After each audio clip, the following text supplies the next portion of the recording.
broadcasting from an undisclosed location. From a secret hunting spot known only to him, and the guy who told him about it, and possibly the guy who told him. It's a show all about hunting in New Zealand and around the globe. This is The Hunting Show. Find The Hunting Show on Facebook and Twitter for up-to-date information on upcoming shows and topics. Welcome along to another week of The Hunting Show, and we've had a few technical issues. Our major mixing desk actually decided to die in our new studio, so I'm actually recording straight off the computer's, well, you'd call it its sound card, I suppose, but straight off the interface between the computer and the sound card. I'm not going to get into it much, but unfortunately it means our audio quality isn't quite what I'd like it to be, but that is life. We will move on, and we're really fortunate to have a great interview this week. And rather than muck around, let's kick straight into it. Joined by phone with Pete from the Bushman Centre. How are you, Pete? Oh, not bad there, Steve. Not bad, mate. Now, Pete, most people have heard of your famous Possum Pies, and they've also heard of a bit of a drama that you've gone through recently. Pete, what happened? Well, we were on a TV documentary October last year showing my wife Justine and I turning possum into pies, and we got raided by the Ministry of Primary Industries afterwards because the possums hadn't gone through a registered killing plant. But we're pretty conscious of, we run a cafe here, conscious of food hygiene. We weren't going to serve up anything that was likely to be detrimental to anybody, but that wasn't good enough for them. They raided us and laid charges on us. So. Now, those people out there that know the history of that will know that you were in court in the last few days. How did that go? Well, no, we were in court about a month ago, right. And as part of that court appearance, we requested a mediation with the ministry. Yeah. And then that went ahead yesterday, and we've come to an agreement with them, and one of the agreements, unfortunately, is not to serve possum again, but they've dropped all the charges. Right. Now, Pete, you've been around a long time, particularly in your part of the world. Tell me a bit about you and your history. Well, I was born a city boy. Grew up in Wellington, but left when I was 16, joined the Air Force, spent a number of years in the Air Force, got out of there, went and worked on farms in the Bay of Plenty, and back in the early 70s came down to the West Coast on a holiday. While I was in the Bay up there, every spare moment I got, I used to go down the Ureweras hunting. Yeah. Came down to the West Coast, and people were making a living from it. So I thought, well, this is the life for me. So I finished milking cows and came down and became a commercial hunter. Fantastic. Now, look, I've read a lot. I'm to be fair, I'm a little bit young to have been through what you did, or certainly the venison hunting days. But it's certainly a time I look back on, or read about, or watch DVDs about, and I see that it looks like you had a great time, but it was a hard life. Well, yeah, but depends on what you call a hard life. If you're enjoying it, it's not hard, you know. Have you got any good stories from back then? Well, yeah, I have, but I can give you a little bit more recent one when I was shooting out of helicopters. And I remember one day I was out with my good friend. We were hunting on the side of this mountain, and there was a deer a hind standing in the creek. We came down. We used to hunt in a little robbie. Came down, and I knocked the hind over, and he managed to get in close enough that I could get out of the machine, get down. I'm down there bent over, gutting the animal, and he's just hovering behind me. And next minute I feel this jab in my bum, and I sort of was pushing back and realised it was the skid of the helicopter. And then he came up and he jabbed me in the bum again, and I sort of looked up, and he's waving for me to get back in the machine. And I thought, well, there's obviously a reason, so I sort of dropped what I was doing and clambered back in, and I hadn't even time to put my seatbelt on, and we were hearing up the creek. He'd spotted a stag that had just come out just above us, and it was standing there watching me gutting this animal, and we were onto it before I even had time to put my belt on, and I just leaned out the window and topped him as well. So yeah, that was interesting. First and only time I was sort of given a wake-up call by getting prodded in the arse with the skid of the machine. But I did get another whack on the head with the skid, but luckily I was wearing a helmet that day, and that floored me. So yeah. These were all just the little hazards you faced when you were out there. Now, off air, we were talking a little bit about how technology has changed hunting. And in fact, I've mentioned this a number of times on the show, that for me, when I go hunting, I like to get away from technology. But I seem to take a lot more with me now. I'm taking GPSs and EPIRBs and all sorts of things. And to be fair, the other day, I was in the end of Kiko Road in the Kaimanawas, and I got misplaced for a couple of hours. And you had some really good points to make about how you think that the technology maybe is causing young hunters particularly not to follow their nose as much. Yeah, well, I totally agree with carrying a personal locator beacon, and I probably would have carried one myself if I'd been, if they'd been available when I was out in the hills. I used to take a dog with me, so he was pretty much like a personal locator beacon. But yeah, I had an incident recently, and I think what's happening is that people are relying too much on them and hoping that, all this technology is going to get them out of the poo, and it does at times. But there's other instances, and this particular example was some guys wanted to go up on a particular ridge and look for a stag.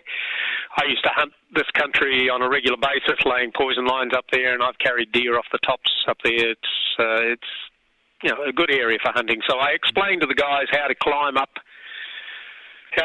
on the and get on this big leading ridge, and you need two vehicles, and they left their other vehicle down at the main road, and I told them to, just as they're coming down the ridge, it's quite open underneath, a lot of ratas and things, and I says, just always go to your left. There's a lot of tempting ridges running off to the right, but always keep kicking to your left, even if it looks like the right is the place, go left. They had a GPS with them, showed me it, had the map on it and everything, and I thought, oh, bloody modern hunters. Anyway, they went up on the hill, and when I spoke to them the next day, they had got lost, come off on the right, ended up in some real shitty country, burst out onto a cockish land. The farmer wasn't too happy to see them there because he'd been having trouble with hunters. They pulled out, the old get-out-of-jail card free and used my name, which I wasn't very impressed with. But anyway, because they hadn't listened to what I said. And I just thought, you guys, you, instead of observing and taking notice of what's going on, the lay of the land, they're relying too much on this piece of technology, which, in a lot of cases is a brilliant piece of technology, but you can't rely on it wholeheartedly, Do you think that it's dumbing down the sport?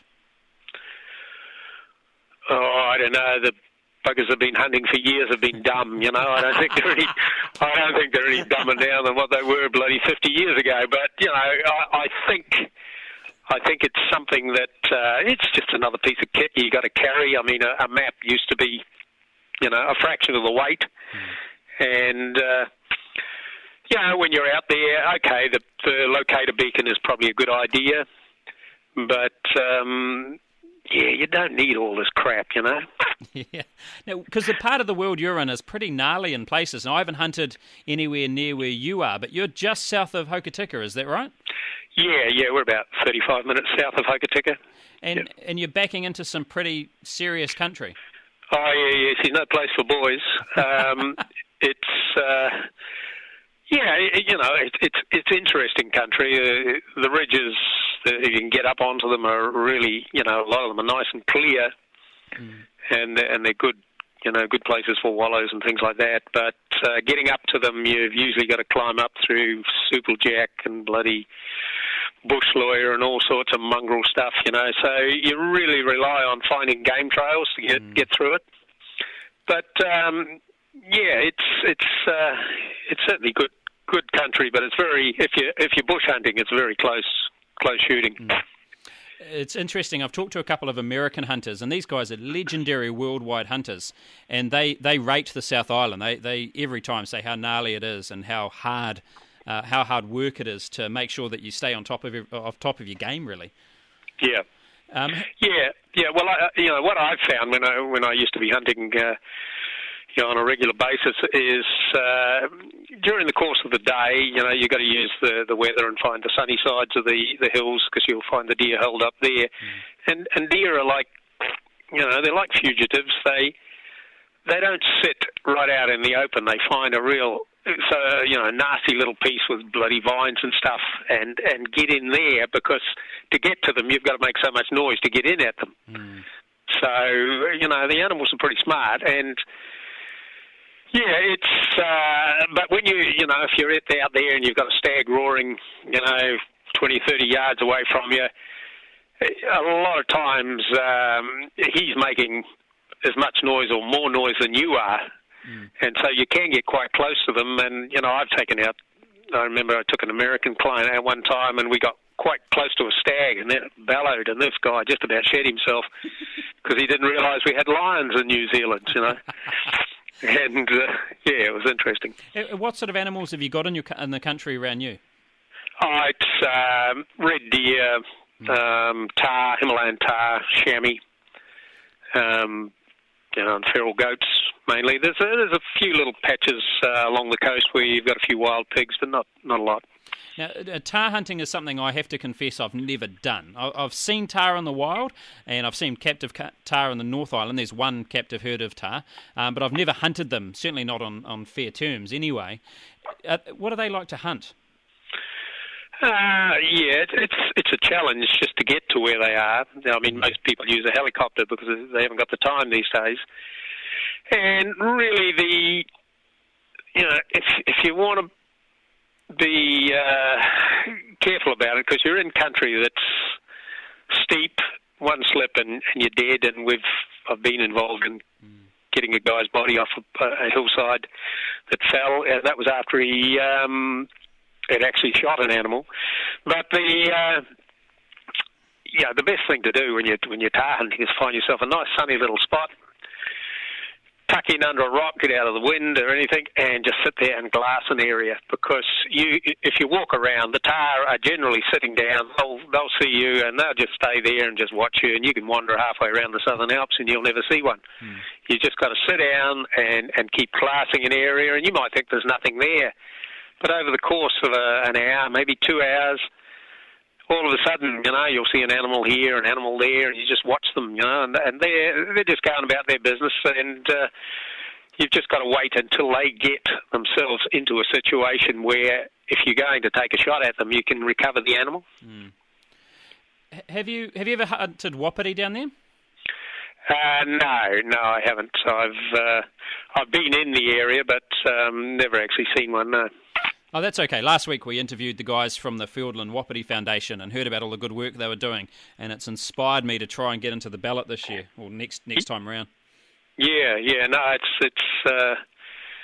it's interesting country down there, that's for sure. Yeah. Totally different from here. Yeah. Now, you've been possuming tell me a bit about your history with possum trapping and fur trapping. Is that how this all started?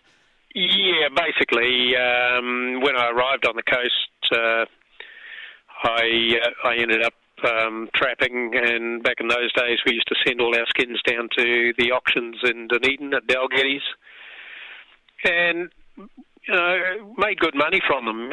Top grade skins were fetching $25, $26.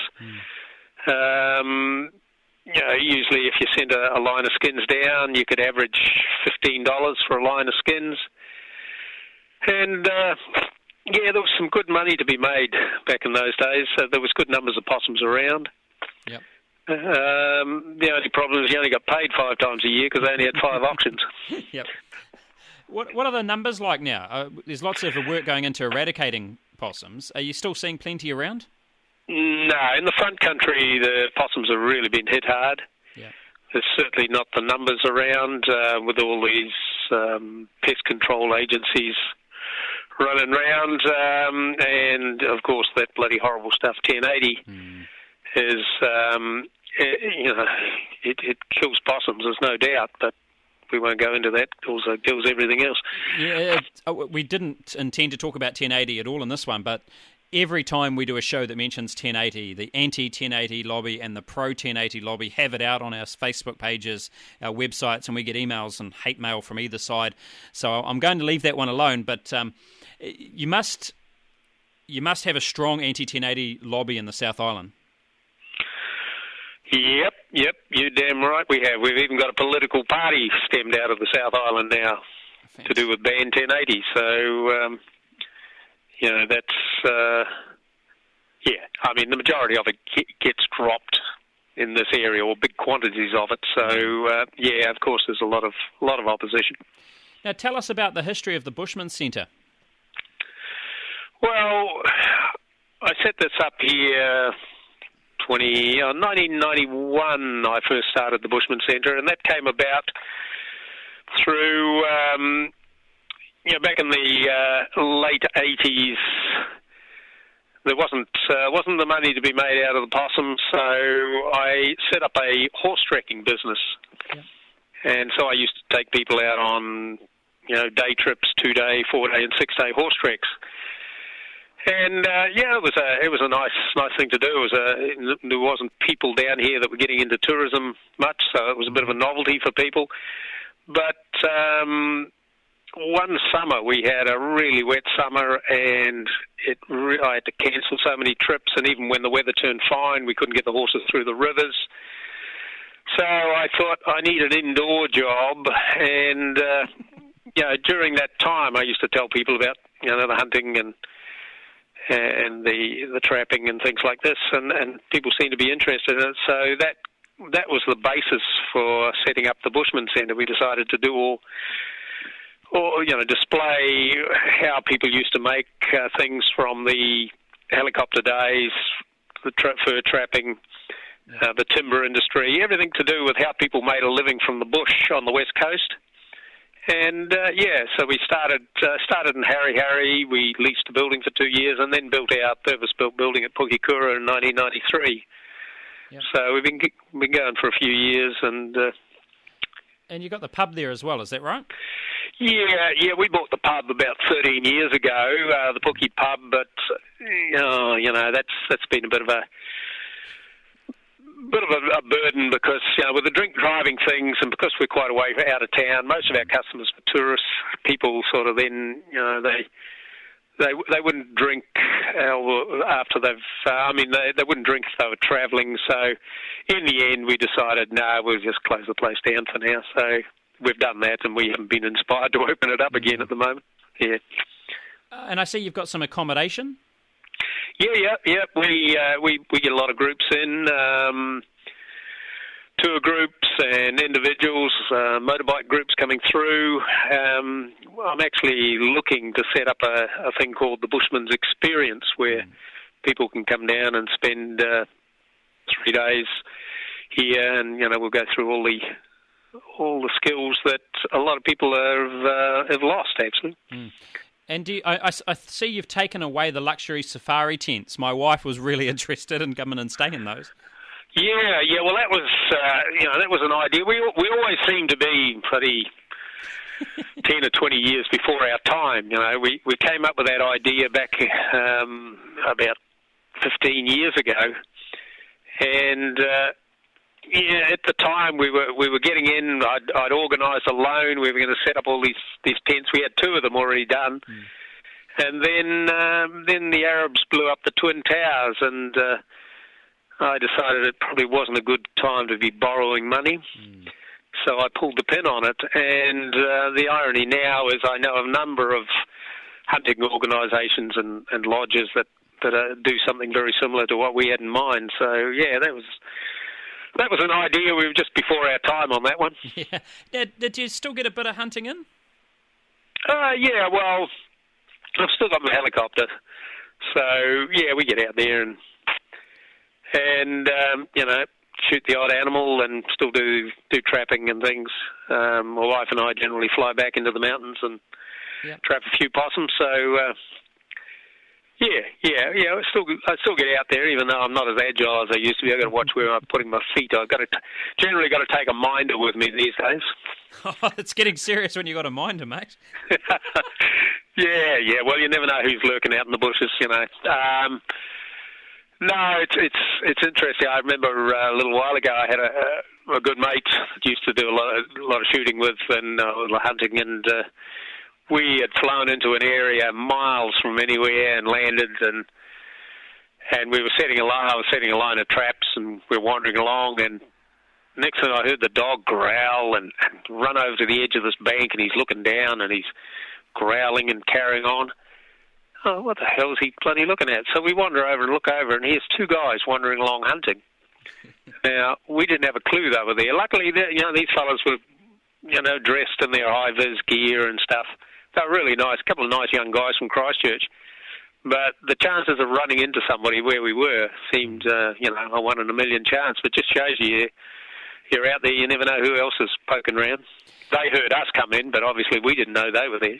And a little birdie told me you've got a book coming out. Yep. The book's due out at the end of this month. It's called Pete the Bushman, and it's got a lot of my hunting stories. In fact, my wife's waving at me saying it was out in Paper Plus the other day. So I'm just, once again, this time I'm behind the times, but... it's got a lot of my hunting. Well, quite a few of the hunting stories in there, and I've tried to sort of have it written with a bit of humour, because life's got to be a joke. Otherwise, you're a sad bastard, aren't you? It has to be a joke. Yeah. No, you got to take the piss out of everything, because and if you can't take it out on yourself, you're a pretty sad individual. But so we've tried to add a little bit of humour into it, and we've got a few of our famous recipes in the back of it, because years ago we won the national contest for the Monty's Wild Foods Challenge. It's the best pub in New Zealand for possum food. Well, wild food. So, we used to specialise in game meats. So we've added a few recipes at the end. And I'm actually going to make sure that I get a copy of your book, because I have to confess I didn't know it was out yet. So I'll get a copy. No, well, I'll organise it for you to get one. I'll have words with the publisher. They got more money than I have. And can you make sure you sign it for me, Pete? That'll be bloody awesome. Yeah. Well, no, we can do that, mate. We can do that. I won't put any kisses or anything in it. I'm not doing French, Yeah. No, I might be a little bit worried if you did that. Yeah. Now, if they want to find out more information about the book, or even just the Bushman Centre, where can they find that out? I found your website. Can you tell us about we that? do. We do have a website. I wouldn't have a bloody clue what it is. I'll have to ask my secretary here. What's that bloody website? It's a whole bunch of W's. Yep. Pukekura.co.nz. That's fantastic. What I'm going to do is I'm going to put a link to your website on the comments section of this podcast. So if you just scroll down, you'll be able to find it. And that's not for you, Pete. That's for everybody else, because I'm sure you've seen your own website. Yeah. I've seen it. Well, I've seen it a couple of times. Yeah. Now I've just got one more question for you. I've tried possum, and I think it tastes terrible. I'm going to straight up. So the possum pie is any good? Yeah. You see, there is a trick with possum, and because now we can no longer make possum pies, we can give away our secrets, because we're not going to be making them for you anymore. Mm-hmm. So the biggest trick with possum is you don't want to eat the old bloody mangy old bucks and things. You get the young ones. Mm-hmm. You just take the back straps and the back legs, and in behind those back legs, you've got to get those glands out straight away. Right. There's two glands under the tail. You whip them out, and then you boil it. We used to boil it using a bit of, you throw in a few bay leaves and stuff and a bit of salt and boil them. And just, people ask for how long. Well, how long's a piece of string? Until the meat's fallen off the bloody bone, And then, once you get the meat off, it still has a smell to it. Now, the bigger possums, the meat can be quite oily, but the younger possums it isn't. And so you get that meat off the bone, and then you make up whatever you want to do. A stir fry. We used to, make it into a mix. And you can add a bit of lemon or a little bit of orange or something like that just to give it a bit of flavour, because possum meat actually has bugger all flavour. The problem with possum is it has an aroma, and you've got to disguise that aroma. And we ran a survey here at the Bushman Centre asking people what they thought possum tasted like and to write it down. And the most common analysis was it tasted like lamb or mutton. So we now, or have been, or used to, add mint sauce to each one of our pies. And that, it's the mint, you don't smell the possum. And the meat is actually, generally is quite mild. It's not as gamey as rabbit. So whatever you were eating, mate, just lay off that roadkill and get some decent food into you, And I've read research on it. Chinese love it, but then Chinese eat anything. But they say it's a really good, healthy meat to eat. Okay, I'm going to give it another go just for you. Yeah, do that. I'll let you know how it goes. Because if you had asked me to fill in a survey before this and said, what did you think it tastes like? And I would have replied like shit. To be honest, I've never liked it. I'm going to try it again. Yep. And is your book's got a recipe for possum pie in it? Well, I have to have a bloody look, mate. I don't know what the hell's in the. I'll tell you another trick, right? Because I must confess to you, I don't eat or like eating much of it, because when you're dealing with possums all the time, you get that smell on your hands, everything. When I was trapping full time, even if I ate a Marmite sandwich, it smelled like possum, because the smell gets into the pores in your skin.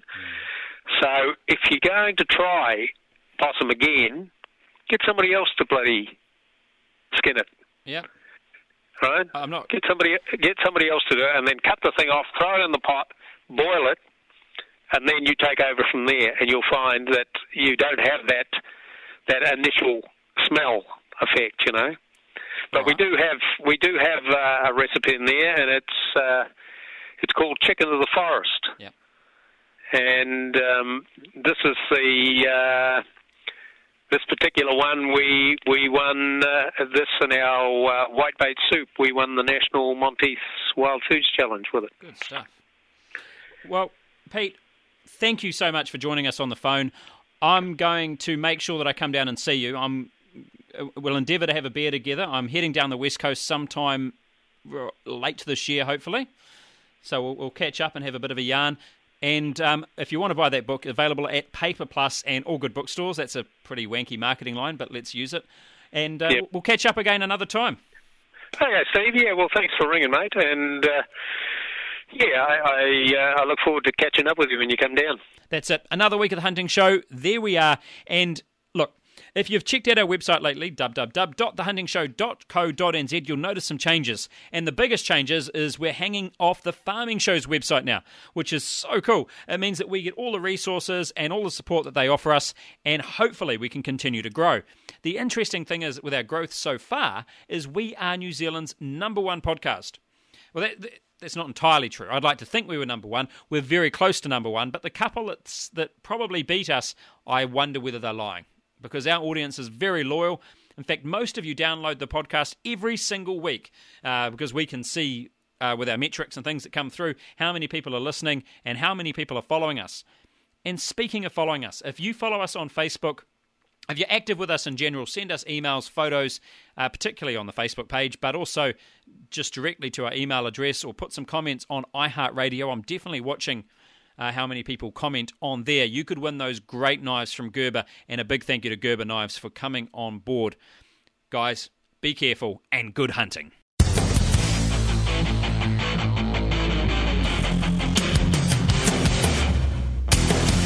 broadcasting from an undisclosed location, from a secret hunting spot known only to him, and the guy who told him about it, and possibly the guy who told the guy who told him. It's a show all about hunting in New Zealand and around the globe. This is The Hunting Show. Find The Hunting Show on Facebook and Twitter for up-to-date